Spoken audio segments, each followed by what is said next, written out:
Jeremias 18, versos 1, 2, 3, 4, 5 e 6. Louvado seja Deus. Glória ao nome do Senhor Jesus. Se você tiver dificuldade para encontrar aí, está disponível aqui, tá? Palavra que foi dita a Jeremias da parte do Senhor. Levante-se e desça até a casa do oleiro, e lá você ouvirá as minhas palavras. Desci à casa do oleiro, e eis que ele estava trabalhando sobre a roda. Como o vaso que o oleiro fazia de barro se estragou nas suas mãos, ele tornou a fazer dele outro vaso, segundo bem lhe pareceu.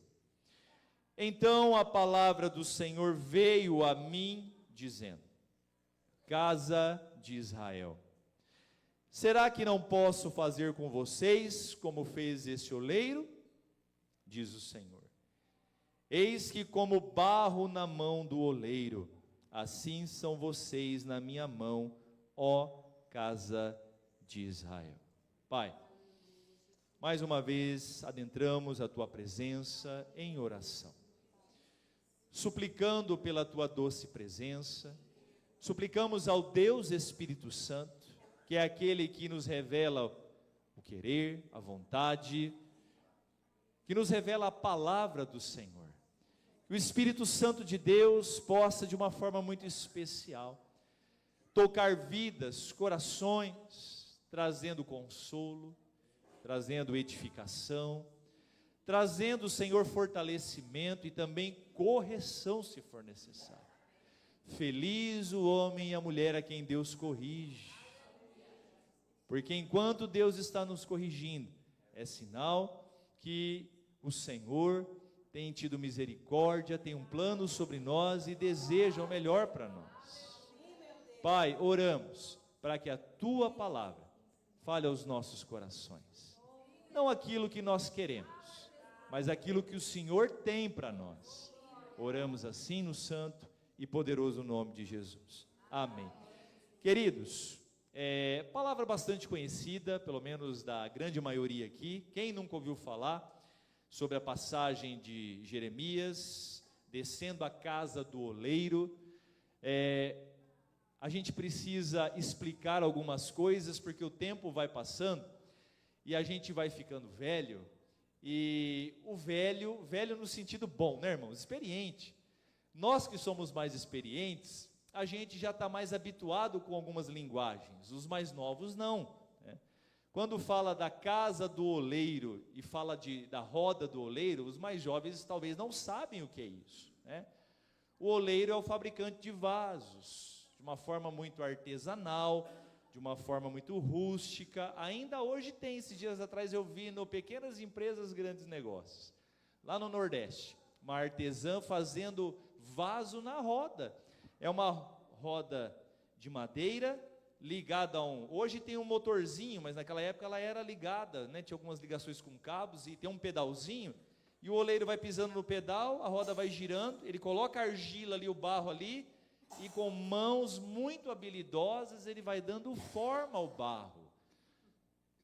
E aí depois nós sabemos que esse vaso precisa descansar um tempo, processo de cura. Depois ele vai para fornos em altas temperaturas, para que ele endureça, para que ele ganhe beleza, ganhe cor, para depois ser pintado, adornado, enfim, todo um processo. Então, a casa do oleiro é onde isso acontecia. E aqui nós estamos entre o quarto e quinto lamento de Jeremias. Jeremias foi um profeta muito sofrido. Pegou uma fase em que Israel, o povo de Deus, irmãos, olha, como a gente brinca, né? Estava de parabéns na rebeldia, viu? É igual uns filhos que tem por aí, né? Tem uns filhos adolescentes, jovens aí que está de parabéns, né? Está deixando a mãe e o pai doido, né? E filho de crente ainda, né? Aqui não tem não, mas umas igrejas por aí tem. Uns adolescentes crentes, estão dando trabalho, né? Estão se esquecendo das promessas de Deus, né? Olha, molecada, vamos acordar. Desperta tu que dormes aí, não brinca não. Tempo passa rápido. Me lembro quando eu tinha a idade de vocês, meio rebeldinho também. O Senhor me botou na roda do oleiro. Me deu umas quebradas que eu saí cambaleando. Melhor obedecer a Deus por amor do que pela dor. Porque uma coisa é certa, se Deus te chamou para a salvação, jovem, adolescente, criança, homem, mulher, se você é um escolhido do Senhor, Deus vai te trazer. Ele chama por amor. Mas se a gente se rebela igual a casa de Israel, irmãos, aí ele quebra o vaso. E aí ele tem que fazer de novo. Tem um louvor do pastor Newton Tuller, eu vou falar a verdade para vocês, eu tenho muito temor para cantar aquele louvor lá. Como vaso na mão do oleiro. Quebra a minha vida e me faças de novo. Eu quero ser, conhece? Eu quero ser um vaso novo. Ele é muito lindo, mas para cantar ele você tem que entender o que está cantando. Porque aqui, a roda do oleiro aqui, o que Deus estava falando para Jeremias, seria um tempo de muita dificuldade e dor que ele permitiria sobre a casa de Israel. Não para punir, nem para maltratar e nem para acabar, mas para corrigir, para correção. Lá em Ezequiel 36, versos 26 e 27, diz que dar-vos-ei um coração novo, e porei dentro de vós um espírito novo, tirarei de vocês o coração de pedra, e lhes darei um coração de carne. Tem muito a ver essas duas palavras, né? O coração empedrecido, duro, ele já não é mais sensível à voz de Deus. O povo de Israel estava com o coração endurecido. Deus falava com eles, irmãos, e eles colocavam as duas mãos nos ouvidos e rejeitavam a palavra de Deus. Até que chegou o momento em que Deus então manda Jeremias descer à casa do oleiro, assistir o oleiro trabalhando e diz para ele: olha, farei à casa de Israel a mesma coisa. Se você ler o capítulo 18 inteiro, você vai entender o trabalhar de Deus, toda a ação de Deus. O tema da mensagem desta noite é: somos barro, e como barro, precisamos ser maleáveis. Precisamos ser maleáveis, irmãos. Nós precisamos nos tornar barro, argila de boa qualidade. Porque tem isso também. Não é toda argila, não é todo barro que pode ser trabalhado na roda do oleiro. É preciso ter a consistência certa, dar a ligação certa, irmãos, e para sermos moldados, para nos tornarmos vasos de honra, um ingrediente muito importante precisa haver no nosso, ali ser contido dentro desta massa que somos nós, que é a presença do Espírito Santo, o quebrantamento do Espírito Santo, o discernimento do Espírito Santo. Os ingredientes são vários, mas todos eles envolvem o Espírito Santo de Deus. Porque onde há um coração que o Espírito Santo de Deus habita, trabalha, onde há alguém que dá ouvidos à voz do Espírito Santo, irmãos, aí há pessoas que se tornarão vasos de honra e não vasos de desonra. Primeira coisa que durante essa semana, meditando nesse texto, eu compreendi e ruminei bastante, pensei, é que aqui a gente entende, irmãos, que nós fomos criados por Deus, e é interessante que nós fomos feitos do pó da terra. Interessante, né? O texto de Gênesis vai narrar para nós, lá em Gênesis 3,19, Gênesis 2,7, que o Senhor nos formou do pó da terra. É claro, né? Tem toda uma explicação teológica. Se você pegar lá aquele pastor, Adalto Lourenço, um pastor que era cientista, ele vai explicar, de uma forma científica, mas muito bíblica, a forma, né? Esse barro não é simplesmente o pó que a gente pisa, mas para facilitar aqui, vamos imaginar que seja a terra mesmo, ali o pó que a gente pega, tá? Então, a base da construção foi o pó da terra. Mas às vezes a gente se esquece disso, irmãos. E nós nos tornamos pessoas de dura cerviz. Pessoas de um coração empedrado, de uma mente empedrada. Nós nos esquecemos, irmãos, que nós somos finitos, somos pequenos, temos prazo de validade. Nós não somos tudo aquilo que muitas vezes nós, ao olharmos no espelho, pensamos que somos. Uma vez uma pessoa disse assim para mim, eu me lembro que eu estava para sair de um lugar que eu trabalhei 10 anos, e o serviço que eu fazia lá era um serviço bem específico, e como eu fiquei 10 anos, qual era o meu pensamento? A pessoa que for ocupar o meu lugar vai sofrer, porque é difícil, quem é que vai ocupar o meu lugar? Em bom português, eu achei, irmãos, e pensei que eu era insubstituível. E aí, o meu contrato se findou, outra pessoa veio para o meu lugar, passado alguns meses, aquele que me coordenava lá no meu setor, falou assim para mim, rapaz, sabe aquela pessoa que entrou no seu lugar? Eu pensei comigo, sei, deve estar indo mal para dedéu, né? Deve estar sentindo a minha falta. Ele bateu nas minhas costas e falou, rapaz, já te superou em 6 meses. E eu acho que ele não gostava de mim, irmãos. Eu acho que ele tinha alguma coisa contra mim, quis me ofender. Não, não era não, a pessoa era excelente mesmo, né? Aquilo que eu demorei 1 ano, ela pegou em 6 meses e fez mudanças, revolucionou lá o setor e ficou muito melhor do que quando eu estava lá. Você não é insubstituível. Eu não sou insubstituível. O Senhor sim é. Sem Ele nós nada somos. Somos pó da terra, irmãos. Nunca devemos nos esquecer, que fomos criados, nós somos criaturas, irmãos. Só existimos por meio da vontade de Deus e pelo seu poder criador. Do pó viemos, ao pó retornaremos. Somos passageiros aqui nessa terra. E por isso precisamos nos deixar ser guiados por Deus para termos uma vida satisfatória e com significado. A nação de Israel vivia altos e baixos. Se colocasse aqueles eletrodos que verificam ali no teste de esteira cardíaco, alguns aqui já fizeram com certeza, é colocado alguns eletrodos aqui na pessoa e ela vai lá para a esteira, vai fazer o teste de esforço físico e ali começa a sair um gráfico da frequência cardíaca, né? E logicamente os profissionais ali que são habilitados, eles conseguem ver se está tudo normal ou não.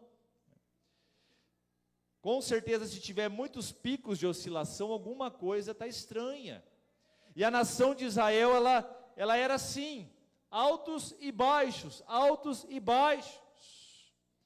Ora, uma geração se quebrantava, se humilhava, reconhecia a sua miséria, se convertia ao Senhor. Aquela geração partia, vinha outra, se aliançava com as nações pagãs, se tornava idólatra, quebrava o princípio do jugo desigual, né? Se casavam com pessoas de fé diferente, que adoravam a deuses estranhos, que ofereciam sacrifícios nos altos, e ali, irmãos, a destruição, a maldição vinha sobre a nação.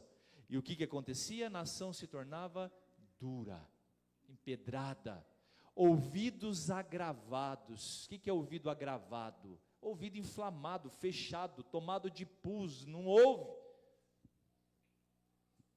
E essa era a situação dessa nação.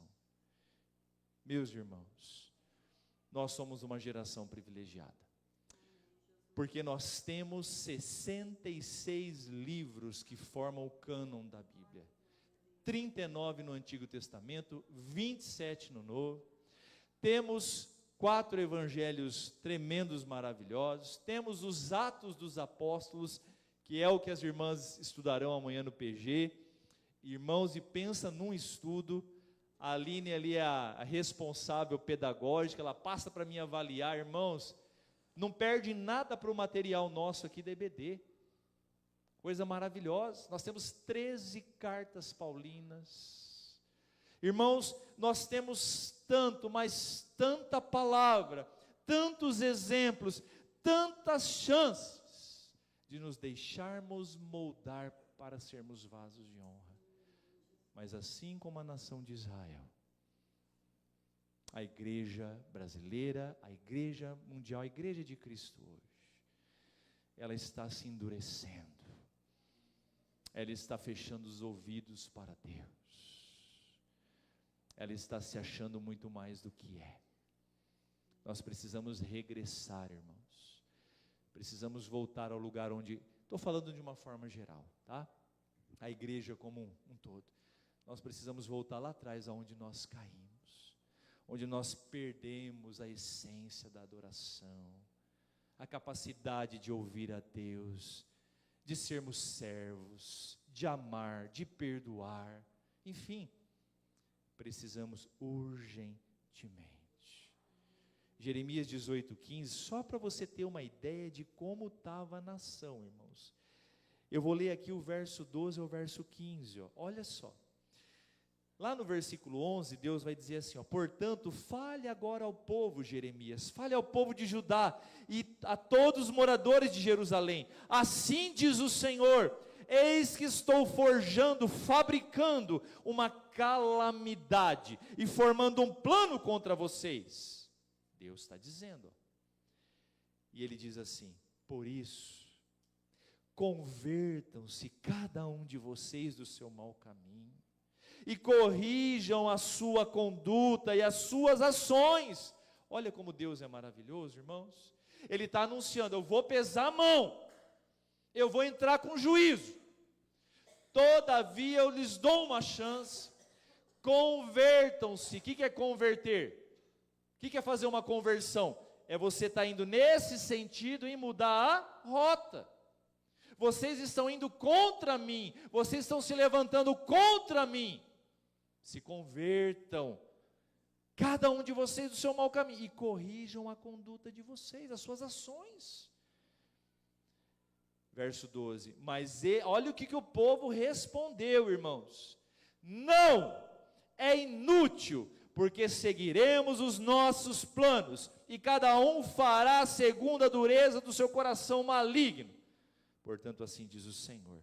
Pergunte agora entre os pagãos, se alguém já ouviu uma coisa dessas. A Virgem de Israel fez uma coisa sobremaneira horrenda. Deus está dizendo assim, vai lá para os pagãos e pergunta se alguém já fez isso e afrontou o Deus deles, falsos, mentirosos, como eles me afrontam. Olha só, irmãos, que situação. Verso 14. Será que a neve deixa o Líbano e a rocha se ergue na planície? Ou faltarão as águas que vêm de longe, frias e correntes? Verso 15. Mas o meu povo se esqueceu de mim, queimou incenso aos ídolos, que os fizeram tropeçar nos seus caminhos e nas veredas antigas, para que andassem por desvios, por caminhos não aplanados, aterrados. Olha que situação. E assim há muitos vivendo da mesma maneira, se levantando contra Deus, colocando as mãos nos ouvidos, se rebelando contra o Senhor. Não se esqueça, somos pó, somos criatura, e necessitamos da graça, da misericórdia e da direção de Deus. Sabe o que está acontecendo hoje, irmãos? A palavrinha é meio complicada, talvez você nunca ouviu, mas é simples de entender, tá? É o que nós chamamos de antropocentrismo. Antropo, homem, centrismo, centro. O antropocentrismo é a filosofia que coloca o ser humano como centro do universo e a principal fonte de valor moral e significado. É a crença que o homem, o ser humano, é a entidade mais importante. Sabe quando começou esse chamado antropocentrismo? Lá no Jardim do Éden. Quando Adão e Eva rejeitaram a voz de Deus e quiseram se tornar maior do que ele, que foi a proposta da serpente. Então, no Éden começou, pouco depois, Caim, que foi a palavra inicial, se revela alguém antropocêntrico, egocêntrico, para se vingar do seu irmão e satisfazer o seu pecado, mata Abel. Mais tarde, na Torre de Babel, os homens se unem e formam um plano diabólico. Vamos construir uma torre que toque aos céus. Vamos afrontar a Deus. E aí vocês sabem que Deus então entra com providência, confundindo as línguas. Então isso não é novo, irmãos, isso é velho. Outra coisa que eu pude aqui aprender e repasso para vocês nessa noite. O barro não tem vontade própria, ele está sujeito à vontade do oleiro. Nós somos o barro, irmãos, Deus é o oleiro. Preste atenção, falei há pouco e volto a repetir. Deus te criou com um propósito, selou você, salvou você, e você vai fazer aquilo que Ele quer que você faça. Você querendo ou não. Prova para mim, pastor. Provo nas escrituras. Conhece o profeta Jonas? Jonas foi chamado antes de estar no ventre da mãe dele, escolhido para ser profeta, e para ir levar a palavra a Nínive, uma capital diabólica, maligna. Ele disse: pois eu não vou, eu quero que eles morram, eu odeio os ninivitas, eu quero me assentar e ver eles queimando vivos. Eu não vou. Comprou a passagem, Nínive era para lá. Ele comprou a passagem, entrou num barco que ia para a Espanha. Pois bem, irmãos, ele estava dormindo, porque gente que Deus chama, mas que não está alinhado com Ele, dorme. Está dormindo, está morto. Estava lá. Começou uma tormenta, o mar se agitou, irmãos. A tripulação começou a jogar as coisas de valor para fora, jogar tudo para fora para aliviar o peso do barco, porque ia afundar, era certo. E Jonas dormindo em berço esplêndido, irmãos. Daqui a pouco desce o imediato do navio, rapaz, acorda, oh! E ele pula da rede. O que foi? Babando. O que foi, homem? O barco vai afundar. E aí ele fala: eu sei o porquê que está acontecendo isso. Eu sei o que é. Pode me jogar, me joga no mar. A causa sou eu, ele entende. Jogam ele no mar. A Bíblia diz que um grande peixe o engoliu. Não fala que foi baleia, também não fala que foi um outro peixe grande. Ou melhor, não dá o nome do peixe, diz que era um grande peixe. Nós sabemos que há peixes imensos, não maiores do que uma baleia, mas grandes também, não sabemos. O fato é que ele passa 3 dias e 3 noites no ventre do peixe. E ali, irmãos, no desespero, na escuridão do ventre daquele peixe, ele ora ao Senhor. E se arrepende da desobediência. O peixe vomita ele aonde? Na praia, próximo a Nínive. E ele vai, 3 dias, como Deus mandou. Em cada esquina, ainda em 40 dias, Nínive será subvertida. Essa era a mensagem, irmãos. O sermão era esse. O povo fez o quê? Se arrependeu dos seus pecados, conclamaram um jejum, botaram até os animais para jejuar. Deus se arrependeu do que iria fazer contra os ninivitas. Está vendo só? Jonas, escolhido, chamado, fugiu do chamado, Deus pegou e ele fez.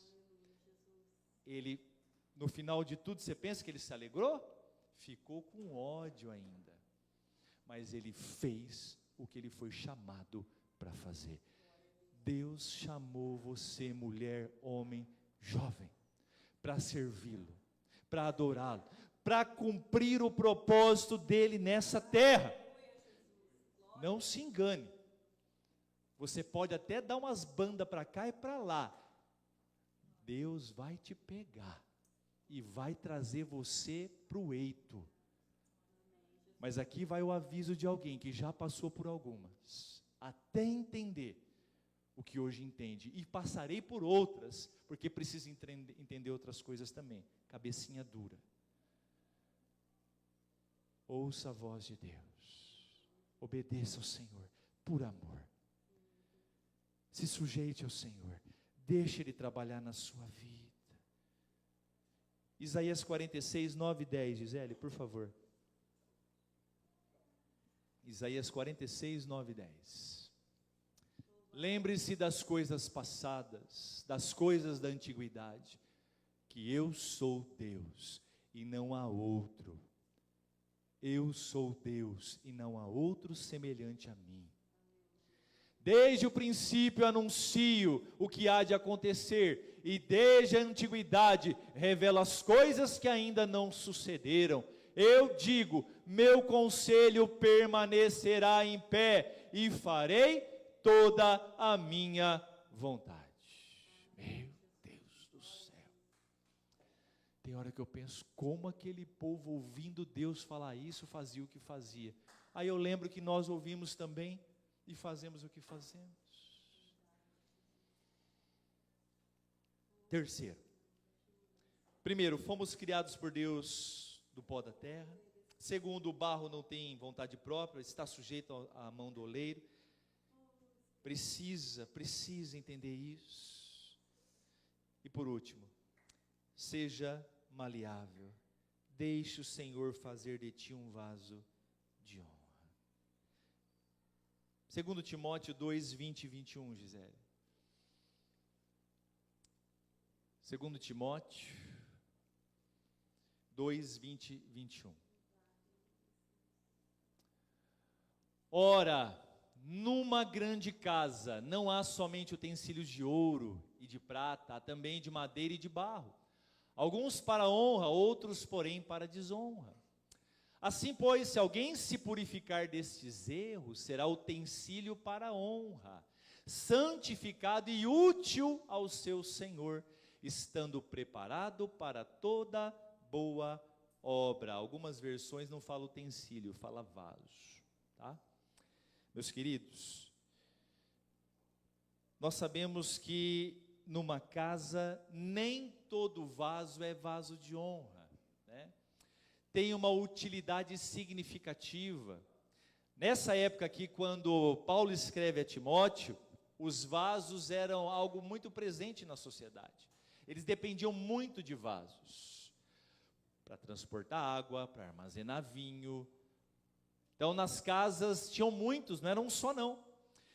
Existiam os de honra, que eram os que armazenavam vinho, por exemplo, a água, coisas que eram essenciais para a vida, de valor, como trigo, como alguns outros cereais. Eles acomodavam nesses vasos, grandes vasos. Mas também existiam nas casas o vaso que era classificado como vaso de desonra, onde, por exemplo, eram colocados os dejetos humanos. Então Paulo está alertando a Timóteo: meu filho, numa grande casa há vasos de honra e vasos de desonra.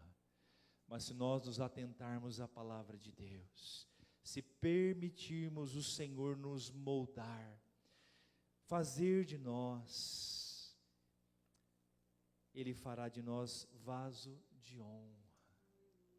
Nós precisamos e devemos desejar mais do que tudo, sermos transformados em vaso de honra, irmãos. E para isso, nós temos que ter um coração que se molda à vontade de Deus, que permita que o Espírito Santo conduza-nos a uma vida de obediência, de amor, perdão, bondade. Meus irmãos, Quantas pessoas chamadas por Deus para servi-lo. Deus te chamou para ser vaso de honra, mas dentro desse vaso aí, dentro da tua vida, aí dentro tem muita coisa podre, suja, que está fedendo, carniça nojenta, sendo acumulada, depositada, coisas que impedem que Deus faça de você um vaso de honra.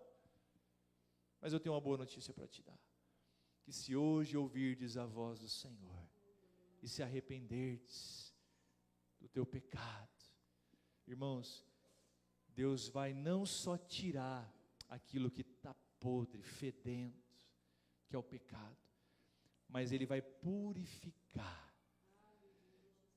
E aquele vaso que estava sendo usado para desonra, o vaso somos nós. Às vezes o nosso ouvido, irmãos, está sendo um pinico, cheio de imundícia, nossa mente um pinico sujo, um vaso sujo, um coração sujo, uma boca suja, nojenta, que em vez de declarar as maravilhas do Senhor, está propagando imoralidade. O corpo, jovens, fala agora aos adolescentes e jovens, aos solteiros, separados, o seu corpo precisa ser vaso de honra. Você não pode macular o seu corpo, permitindo que as pessoas façam com ele, ou que você faça coisas que desonrem a Deus. Vocês estão entendendo? Vocês não são, eu falo com gente inteligente. Santifiquem o corpo de vocês, os membros de vocês. Falo aos casados, digno de honra é o leito conjugal, sem mácula. É sério, irmãos, muito sério. Deus nos chamou para sermos vasos de honra. Que lindo será, irmãos, nós cantamos aqui louvores que falam sobre a volta de Jesus, né? Que lindo será no dia em que nós estivermos frente a frente com o Senhor, e Ele então nos ter como vaso de honra. Que coisa gostosa, maravilhosa. Vamos ficar de pé, queridos. As horas se passam e nós precisamos cear. Quero convidar aqui os nossos presbíteros.